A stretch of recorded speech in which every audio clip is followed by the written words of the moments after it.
안녕하세요. 손하나 서재에 오신 걸 환영합니다. 여러분은 절약을 잘 하시는 편인가요? 저 같은 경우에는 무력이 크지 않아서 돈을 많이 쓰는 일은 잘 없는데 오늘 소개해드릴 저자의 책을 읽고는 지금껏 생각지도 못한 곳에 돈이 새나가고 있었구나 느끼게 됐습니다. 무려 생활의 달인 프로그램에 절약의 달인으로 나온 분인데요. 99년생, 24살이라는 어린 나이에 140만 원이라는 최저시급을 받으면서 절약과 저축만으로 돈을 모았다고 합니다. 월급의 90%를 저축했다고 하니 대단하죠? 그가 자신이 어떤 절약을 했는지를 담아 쓴 책입니다. 이 책은 돈에 관한 동기부여 이야기. 이 책의 저자랑 똑같이 행동하지는 못하더라도 오늘 소개해드리는 절약의 팁들을 알아둔다면 나도 모르게 돈이 쌓이기 시작할 겁니다. 반대로 계속 이런 소비를 자주 한다면 돈이 모래알처럼 빠져나가고 노후는 남들보다 훨씬 불행해지겠죠. 책을 본격적으로 읽어보기 전에 이 책에서 나온 두 가지 아이템을 소개해 드릴게요. 먼저 가계부. 좀 진부할 수 있겠지만 기본 중에 기본인 것 같습니다. 많은 분들이 자신의 재무제표 상황을 몰라요. 내 소비 습관이 어디에 많이 나가는지 알려면 결국 가계부를 써야 한눈에 보이더라고요. 사실 저도 잘 안 쓰게 되는 것이긴 한데 쓰냐 안 쓰냐에 따라 정말 돈 쓰는 습관이 달라집니다. 이 가계부는 다양한 자신의 재무 상황을 다 기입할 수 있게 되어 있어 너무 유용하더라고요. 가계부 중에 가장 추천해드리는 아이템입니다. 그리고 냉장고 지도. 이게 무슨 말인가 싶으시죠? 여러분, 냉장고 파먹기, 냉파 아시나요? 마트에 갔다가 세일을 하는 제품이 있어서 사왔는데 알고 보니 냉장고 한켠에 똑같은 새 재료가 있다거나 있는지도 몰랐는데 뜯어보지도 못하고 버리는 식재료들. 이렇게 냉장고 지도를 붙여놓고 어떤 재료를 샀는지 써보세요. 냉장고 문을 열 때마다 한눈에 보여서 식재료를 쓰지도 못하고 버리는 습관이 사라집니다. 알뜰살뜰 냉장고 파먹기를 할 수 있고 음식물 쓰레기도 확 줄어들죠. 소비 습관도 좋아지고요. 소개해드린 제품들 모두 제품 보기에서 확인할 수 있으니 참고하시기 바랍니다. 그럼 더 적게 쓰고 더 많이 모으는 돈 관리법 함께 읽어보시죠.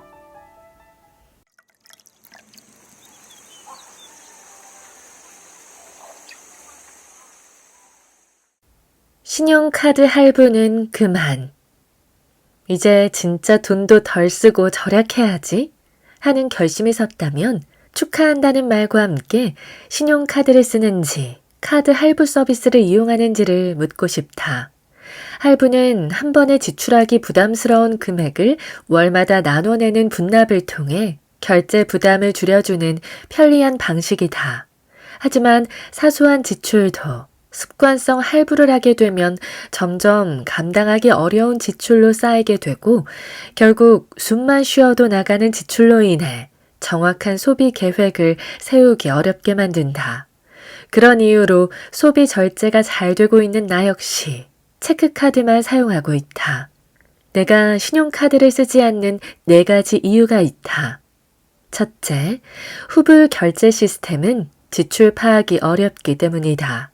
둘째, 신용카드는 빚지는 기분이 들기 때문이다. 셋째, 전월 실적을 채우기 힘든 소비를 하고 있기 때문이다. 넷째, 소비 증가로 이어질 것을 경계하기 위해서다. 만약 당신이 소비를 완벽하게 통제하고 있어서 매달 정해둔 예산을 철저히 지킨다면 상관없다.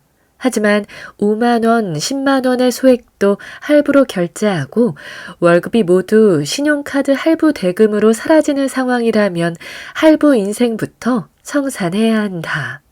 할부가 있으면 아무리 절약하고 저축액을 늘리고 싶어도 매달 나가는 할부 금액이 발목을 잡는다. 당장 사용할 돈이 부족해 또다시 카드 할부를 긁는 일만 반복될 뿐이다. 신용카드는 돈이 없어 소비를 망설이는 당신에게 다음 달에 네가 갚으면 되잖아 라며 꼬드겨 빚을 지게 만드는 아주 고약한 녀석이다. 체크카드보다 더 많은 포인트를 주고 할인 혜택도 제공하면서 사람들을 유혹하지만 소비 통제가 힘든 사람에게는 독 묻은 사과와 같아. 그러니 일단은 멀리하는 게 좋다. 할부의 덫에서 벗어나지 못하는 할부 요정들을 위해 할부를 하지 않는 나만의 3가지 방법을 소개한다. 첫째, 나는 신용카드를 쓰지 않고 체크카드만 사용한다. 체크카드는 신용카드와는 달리 결제 즉시 통장에 있는 돈이 빠져나가고 잔액이 부족한 경우는 결제가 되지 않는다. 내 경우 생활비 통장을 따로 만들어 월급 통장과 분리해서 관리하고 있다. 생활비 통장에는 매달 쓸 금액을 넣어두고 한 달 동안 통장 잔액 내에서만 사용한다. 식구가 많거나 지출 카테고리별 소비가 큰 사람이라면 용도에 맞게 계좌와 체크카드를 4-5개로 나눠서 관리하면 된다.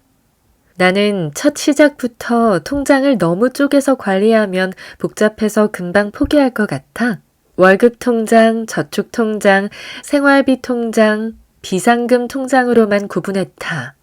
그리고 체크카드는 생활비 통장과 연계해 지출 전용으로 1개만 사용한다. 나처럼 통장 쪼개기를 하고 싶다면 생활비 통장에 일정 금액을 넣어두고 나머지 돈은 미련 없이 저축 통장에 넣는 것을 추천한다. 다만 생활비를 정할 때는 의욕만 앞서서 무리하게 되면 실패할 확률이 높기 때문에 현실적인 금액을 책정해야 한다. 예를 들어 한 달 평균 교통비를 10만 원 쓰는 사람이 무조건 절약하겠다면서 교통비를 5만 원으로 정하면 한 달 만에 포기하게 될 것이다. 관리비 할인을 받는 카드가 있거나 대출 등과 연동되어 있어서 체크카드로 변경하기 힘든 상황이라면 카드 앱에서 선결제하는 방법도 좋다. 앱에 들어가서 직접 선결제를 신청해야 하지만 결제 대금이 바로 빠져나가기 때문에 체크카드를 사용하는 것과 같은 효과가 있다. 물론 이 방법에도 주의해야 할 점은 있다. 의식해서 소비하지 않거나 깜빡하고 선결제를 하지 않으면 결국 카드 할부 인생으로 돌아가게 되기 때문이다. 스스로와의 약속을 잘 지킬 수 있다면 활용해봐도 좋은 방법이다. 둘째, 할부를 하지 않기 위해 나는 가계부를 작성한다. 돈 관리의 첫 시작이 가계부 작성이라고 생각할 정도로 지혜로운 소비를 위해 가계부 작성은 필수다. 신용카드를 없애고 체크카드만 쓴다고 끝이 아니다. 자신의 지출 흐름을 모르면 할부는 없지만 신용카드를 쓰는 것과 별 차이가 없다. 그런데 가계부를 쓰면 돈의 흐름이 보이고 돈이 새는 곳도 찾을 수 있다. 새는 곳을 막으면 그만큼 씀씀이가 줄고 저축액을 늘릴 수 있다. 다시 말해 가계부를 쓰면 내 수입과 지출을 한눈에 파악할 수 있다. 대부분 수입은 정해져 있기 때문에 지출을 줄여야 자산을 통제하고 관리할 수 있음을 알게 된다. 그러면 다음 달에 나에게 빚을 떠넘겨 자산 관리가 힘들어지는 것이 싫어서라도 할부에 대해 고민하게 된다.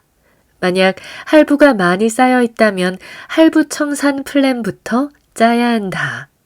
월급과 고정비, 그리고 최소한의 생활비를 계산한 뒤 할부를 청산하기 위해 매달 납부 가능한 금액을 계산하는 것이다. 물론 할부를 갚는 동안은 쪼들리며 살아야 할 수도 있다.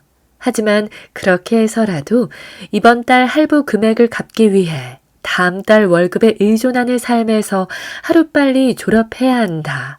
할부를 청산해야 앞으로 돈 모을 계획을 세울 수 있기 때문이다. 셋째, 고가의 물건을 사야 한다면 푼돈을 모아 목돈으로 만든 다음 구입한다.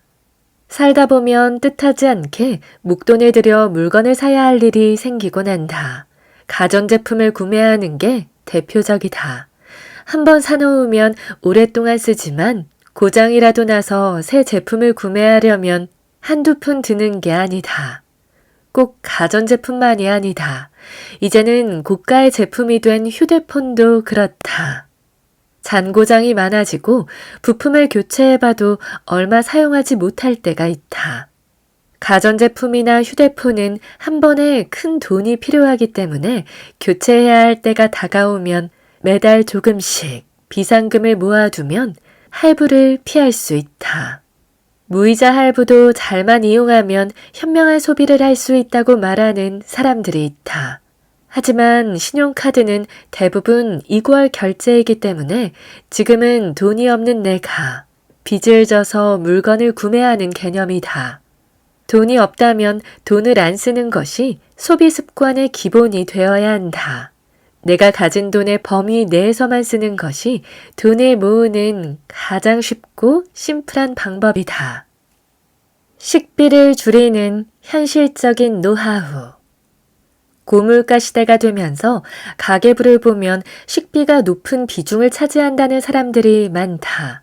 실제 미혼 가정은 식비가 가장 큰 비중을 차지하고 소비액 증가 속도도 높다. 그러니 하나같이 특별히 잘 먹은 것 같지도 않은데 한 달 식비를 보고 깜짝 놀랐다는 이야기가 나온다. 간단히 한 끼를 때우는데도 10,000원이나 지출해야 하니 식비가 많이 드는 게 당연하다. 다 먹고 살자고 하는 일인데 하면서 스스로를 위로해보지만 한편으론 식비를 줄이면 저축액을 늘릴 수도 있을 텐데 하는 생각이 든다. 그러다 보니 짠테크를 하는 분들 중에는 냉장고 파먹기, 도시락 싸서 다니기, 외식 안 하기 등 식비 줄이기를 실천하는 이들이 많다. 나에게도 식비는 큰 고민거리였다. 엄마와 같이 살 때는 내가 의지만 있다면 지출을 최소화할 수 있었지만 혼자 살게 되면서 식비는 줄이기 힘든 고정비처럼 느껴졌다. 회사에서는 식비로 10만 원이 책정되어 지급됐지만 그 돈으로는 회사에 출근하는 20여일의 점심을 해결할 수 없었다. 무엇보다 식비로 나오는 10만 원도 나는 저축하고 싶었다. 집밥 해먹기. 식비를 줄이기 위해 며칠 동안 궁리한 나는 몇 가지 대안을 생각해냈다. 가장 먼저 생각해낸 방법은 집밥을 해먹는 것이었다. 하루는 간단하게 장을 보려고 집 근처 마트에 들렀다. 배도 고프고 해서 반찬 코너에서 몇 개 골라서 밥을 먹어야겠다고 생각했는데 콩나물 무침이 3,000원이나 하는 게 아닌가. 물론 3,000원이라는 가격에는 재료비와 인건비 등이 모두 포함되어 있다. 하지만 1,000원짜리 콩나물 한 봉지를 사서 내가 요리하면 몇 끼는 먹을 수 있을 텐데 하는 생각이 들었다. 그 즉시 내 머릿속 계산기가 돌아갔고 내가 해서 먹어보자 싶었다.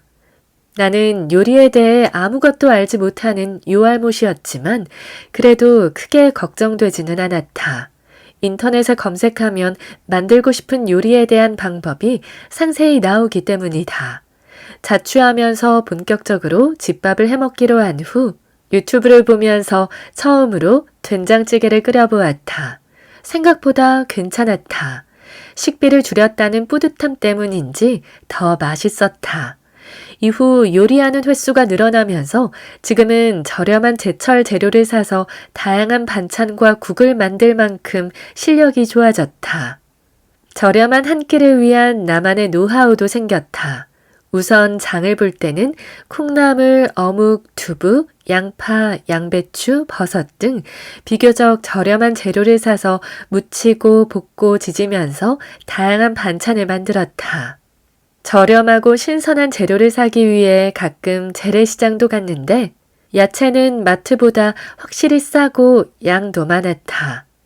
고기는 동네의 저렴한 정육점에서 한 근에 2,500원 정도 가격대의 돼지고기 뒷다리나 닭다리를 사서 제육볶음이나 닭갈비, 닭고기 스테이크 같은 근사한 요리로 만들기도 했다.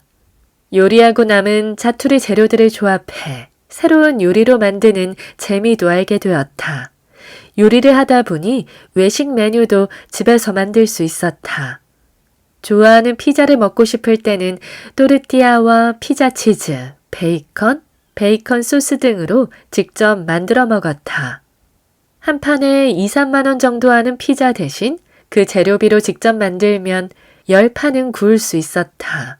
심지어 남은 재료는 퀘사디아나 파스타 같은 음식을 만들 때도 쓸 수 있어 일석이조였다. 물론 장점만 있는 것은 아니다. 혼자 살다 보니 카레나 국은 한번 요리하면 며칠은 그 음식만 먹어야 할 때가 있었다. 아무리 맛있는 음식도 매일 먹으면 질리게 마련이라 이 문제를 해결하기 위해 나름의 원칙을 만들었다. 조리할 때 두세 번 먹을 만큼 소량으로 만들고 그래도 남은 음식은 한 끼 분량으로 소분해 냉동했다. 같은 음식이지만 새로운 음식과 콜라보해서 다른 메뉴처럼 만들어 보기도 했다. 예를 들어 햄버거 스테이크를 했으면 남은 반죽으로 완자나 동그랑땡을 해서 먹는 식이다. 식재료 알뜰하게 활용하기. 식비를 아끼기 위해 내가 선택한 또 다른 방법은 식재료를 버리지 않고 모두 활용하는 것이었다. 처음엔 장을 보는 기준이 가격이었다. 무조건 양 많고 저렴한 것을 구입했다. 하지만 싸다고 많이 구입해도 전부 먹기보다는 상하거나 시들어서 버리는 일이 잦아졌다.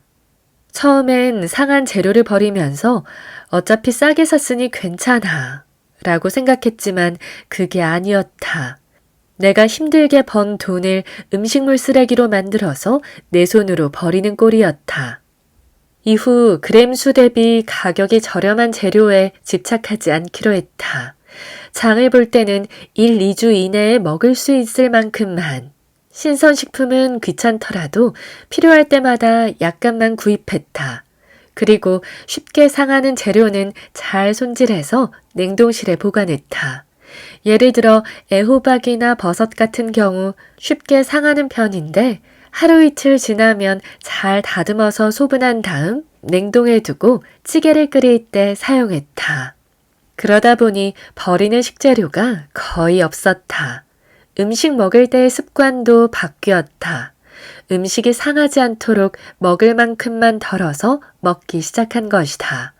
그랬더니 잔반도 거의 나오지 않았고 상할까봐 반찬을 먹어치우기에 급급했던 내 식습관도 많이 변했다.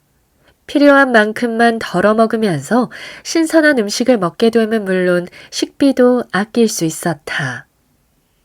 냉장고 지도 활용하기. 식비 절약을 위해 내가 꼭 실천하는 또 다른 방법이 있다면 냉장고 지도를 쓰는 일이다. 냉장고에 다양한 재료들이 쌓이다 보면 모두 기억하기가 쉽지 않다.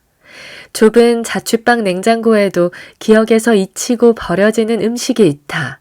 그래서 어떻게 해야 잊지 않고 냉장고 속 식재료를 잘 활용할 수 있을까 고민하다가 찾아낸 것이 냉장고 지도였다.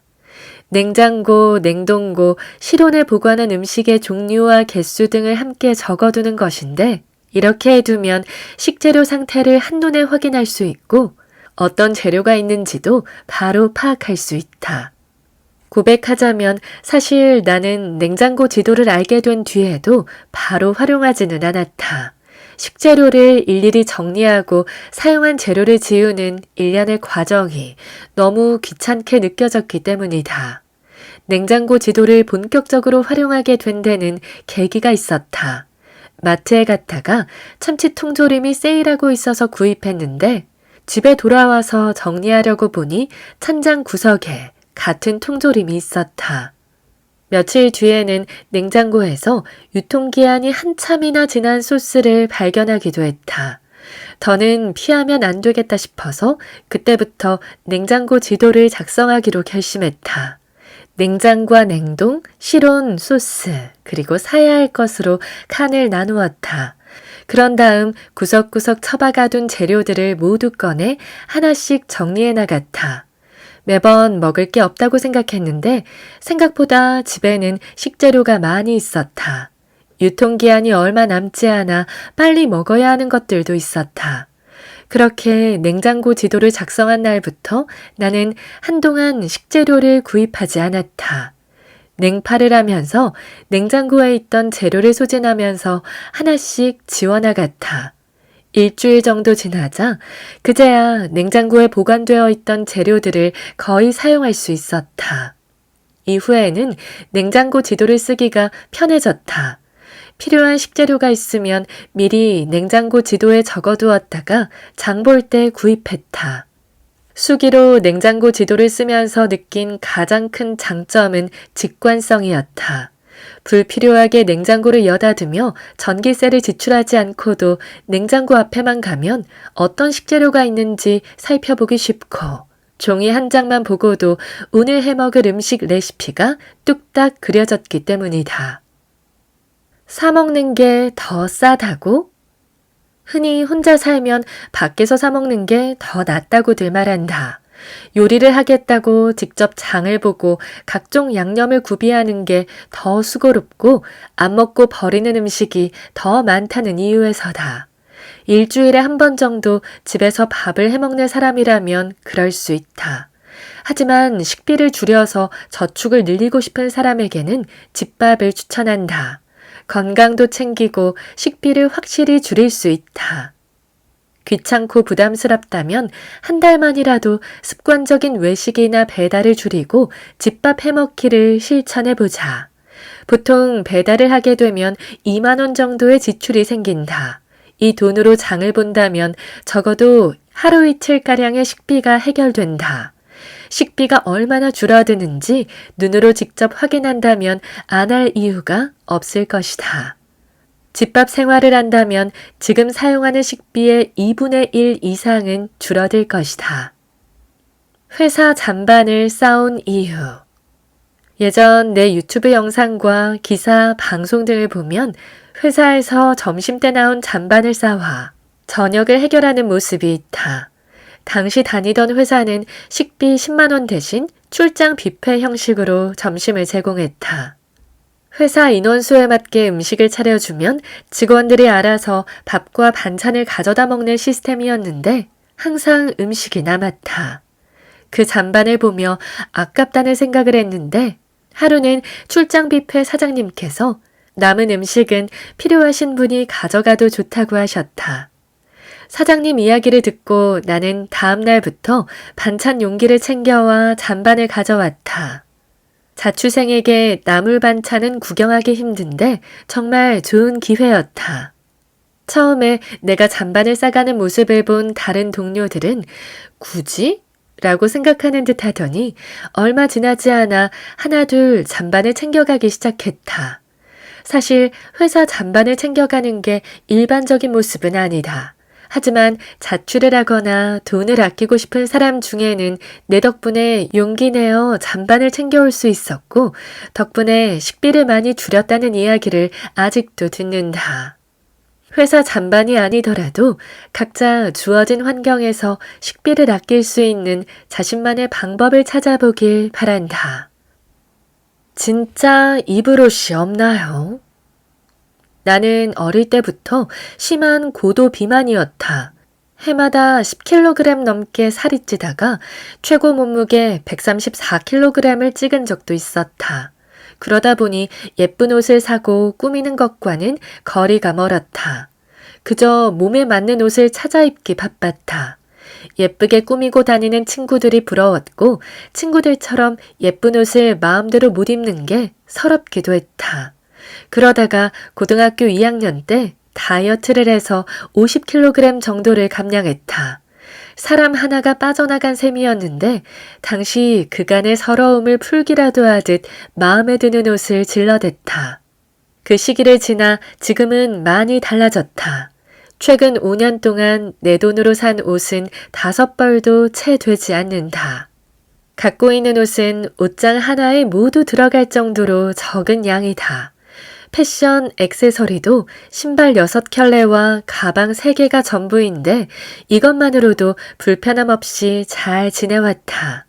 3개월에 33개의 패션 아이템만으로 살아간다는 전 세계적인 미니멀 패션 챌린지 프로젝트 333을 자연스럽게 실천하고 있었던 셈이다.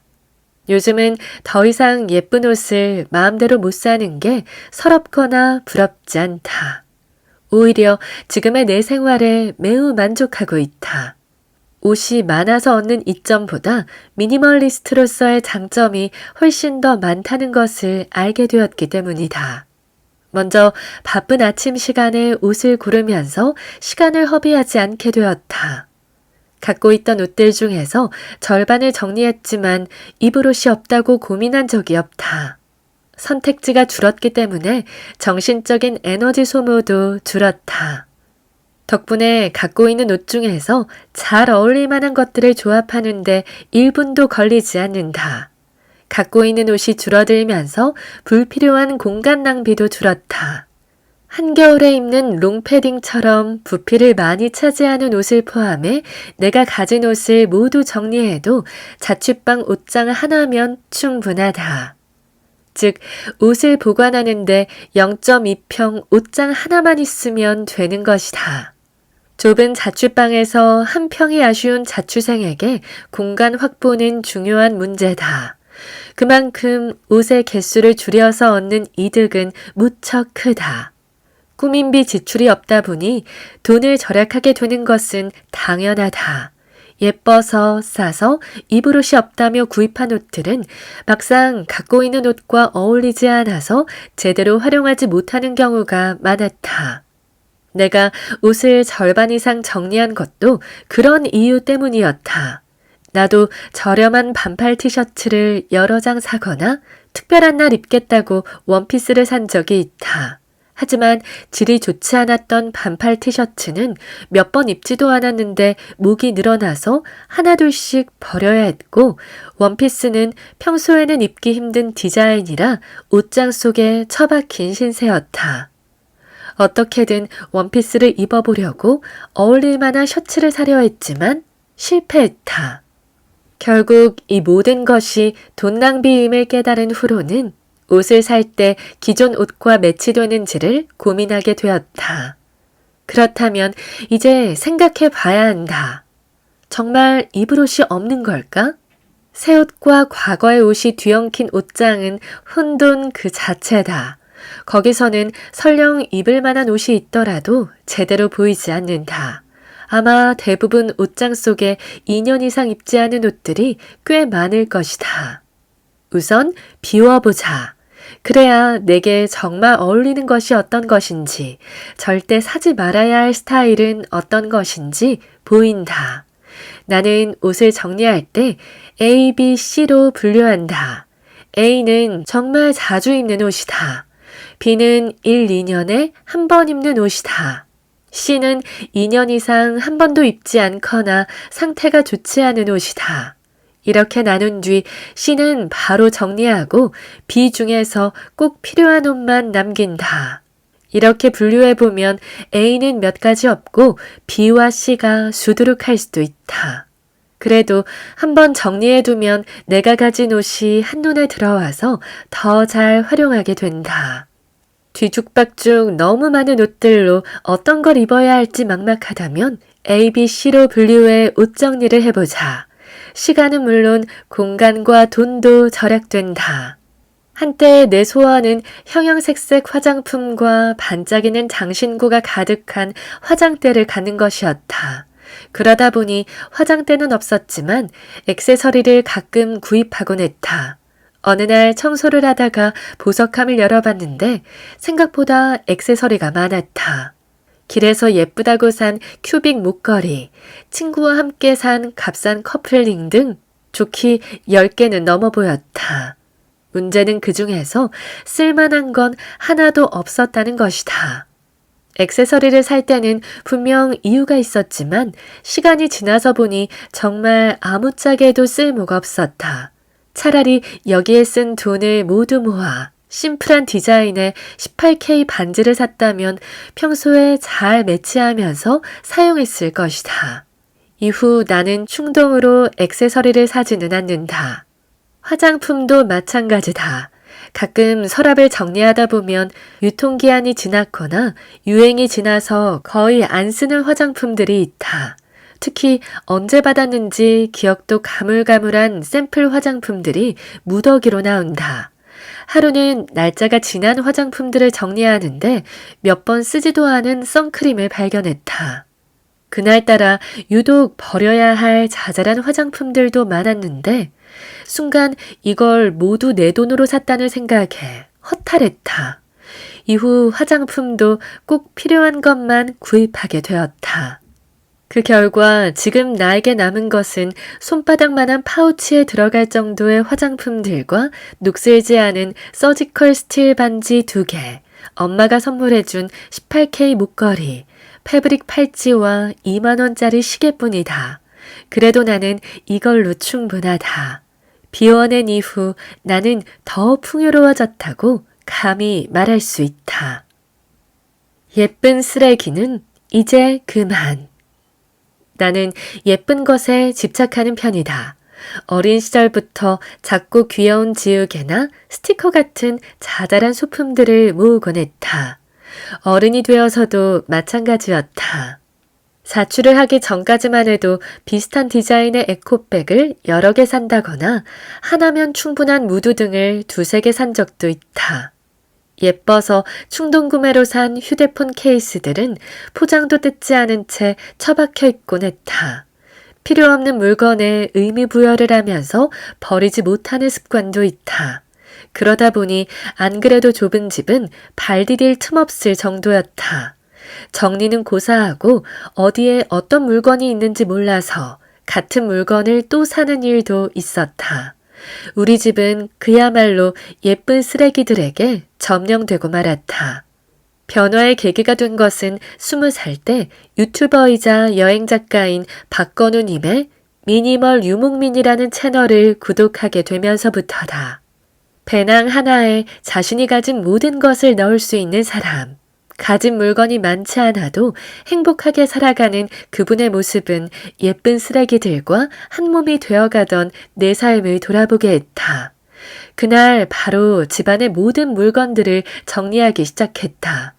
당시의 집 상태는 정말 끔찍했다. 사진으로 남기지 않은 것이 아쉬울 정도다.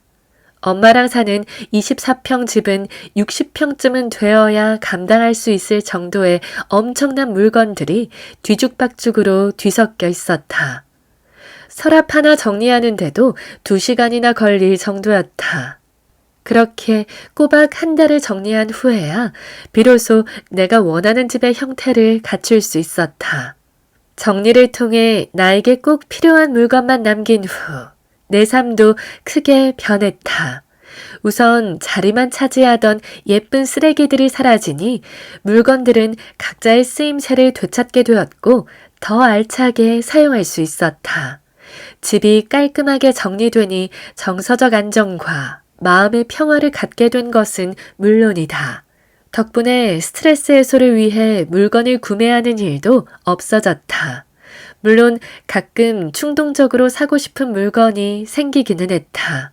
그럴 때마다 물건을 사기 전에 다음 4가지 조건을 다시 떠올렸다. 충동 구매는 아닌가? 대체 가능한 물건이 없는가? 일회성이 아닌 꾸준히 오래 사용할 수 있는가? 비슷한 용도의 다른 제품과 비교했을 때 적절한 가격인가? 4가지 조건을 모두 통과해도 바로 구매하지 않았다. 일주일 정도 장바구니에 담아두거나 메모만 해두고 그 물건 없이 살아보면서 다시 고민했다. 물건 하나 드리는데 너무 애쓰는 게 아니냐고 반문할 수도 있다. 하지만 이렇게까지 해야 불필요한 소비를 줄이고 기회비용도 따져볼 수 있다. 기회비용이란 어떤 선택으로 인해 선택하지 않은 대안들 중 가장 큰 가치를 갖는 것을 말한다. 우리에게 주어진 시간과 돈, 능력이나 공간 등의 자원에는 한계가 있다. 하나를 선택하면 포기해야 하는 것이 생기는데 이때 생기는 기회비용을 줄이는 것이 현명한 경제활동이다. 내가 입식 책상을 구매했던 과정을 예로 들어보고 싶다. 자취 이후 책상이 필요한 상황이었다.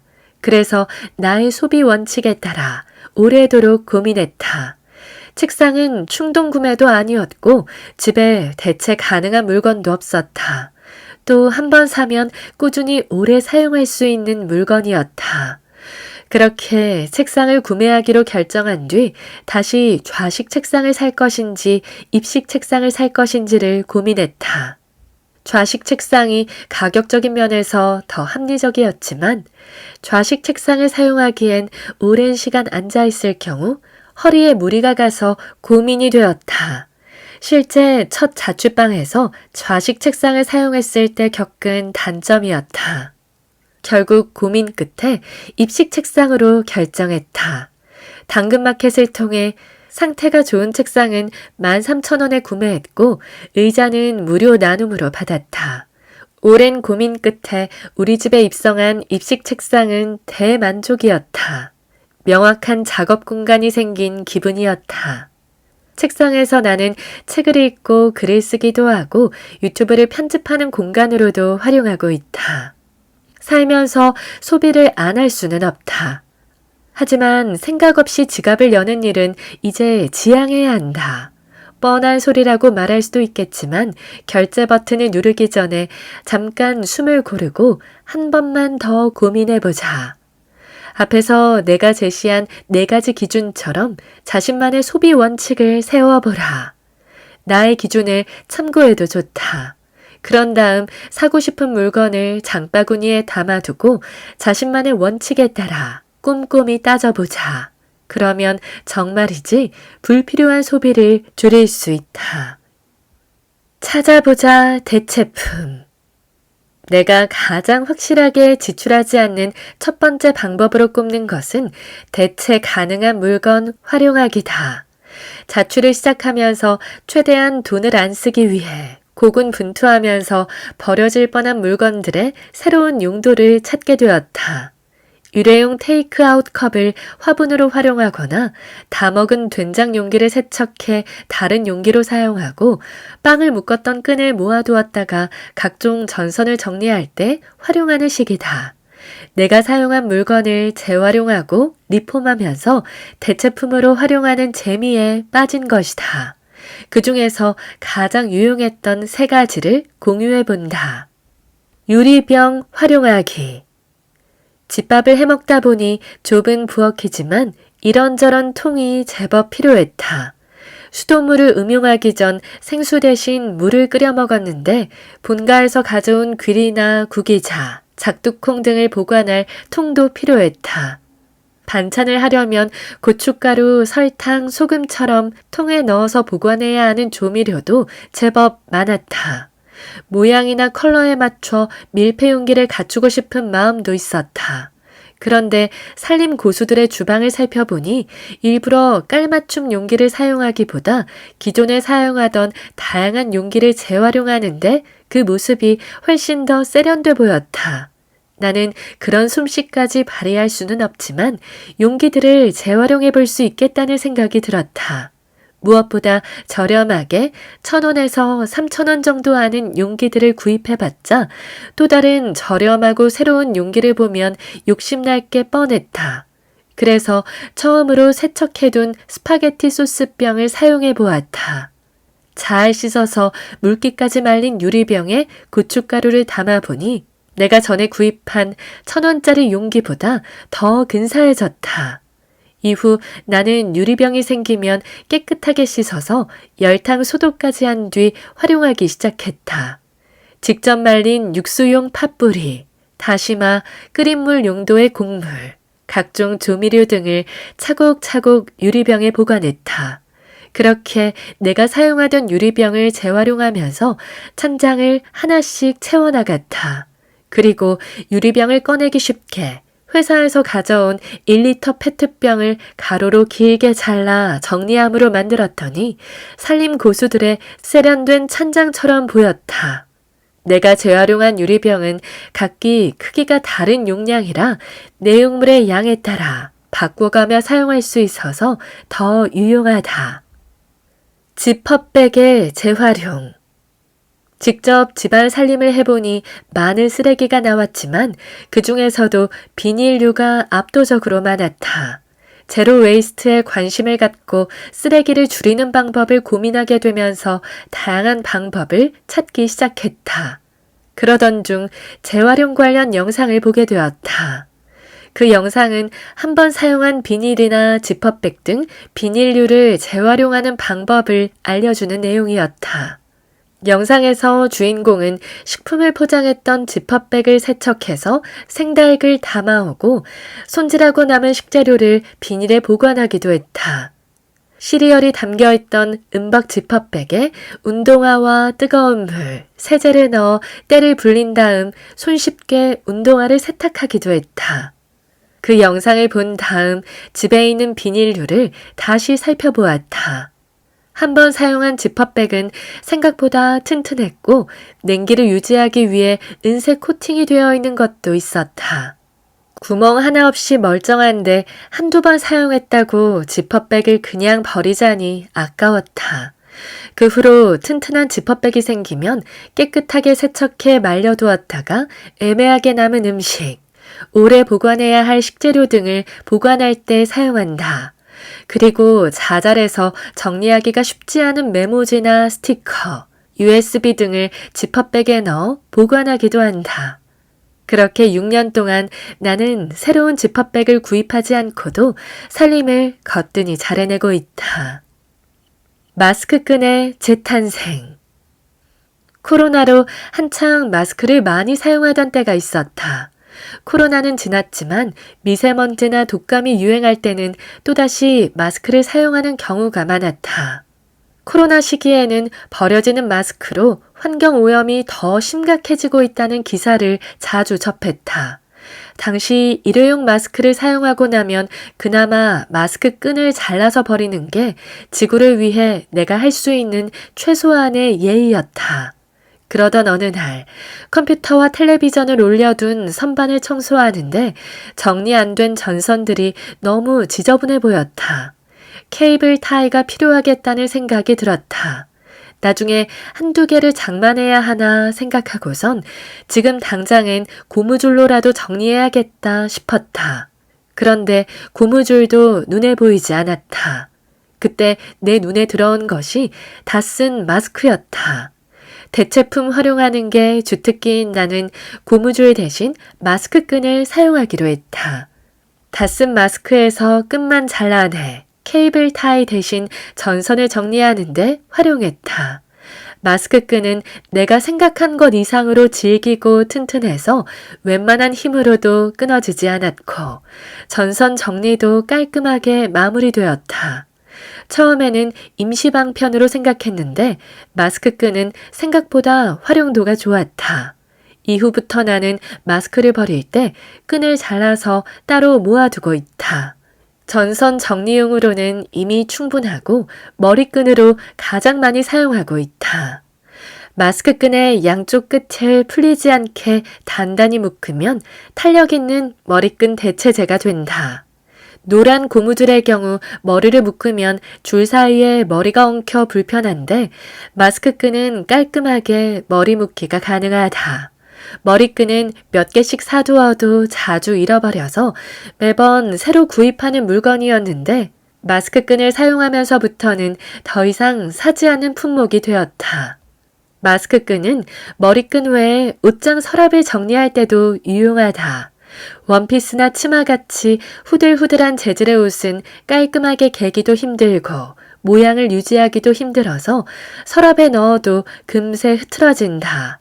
내 경우 옷장이 하나뿐이라 한 뼘의 공간도 아쉬운 처지인데 이런 재질의 옷을 탄탄하게 고정해서 옷장 속 여유 공간을 확보하고 싶었다. 그러던 중 옷을 돌돌 말아서 고무줄 등으로 고정하면 모양도 흐트러지지 않고 공간 활용에도 좋을 것 같았다. 그래서 생각해낸 것이 마스크끈이었는데 예상대로 마스크끈은 옷장에서도 최고의 대체품 역할을 해내고 있다. 이외에도 나는 청소할 때 양말을 재활용한다. 버리는 양말이 생기면 모아두었다가 청소할 때 손에 끼워서 유리창 창틀을 닦을 때 사용한다. 구멍난 스타킹도 함부로 버리지 않는다. 얼마 남지 않은 마요네즈나 케첩통 등을 스타킹에 넣고 돌리면 원심력에 의해 내용물이 뚜껑 쪽으로 모여 소스를 깔끔히 사용할 수 있기 때문이다. 머리카락도 집에서 직접 손질하고 있다. 내가 말하기 전까지 알아채는 사람도 거의 없다. 찾아보면 지출을 줄이는 방법은 의외로 참 많다.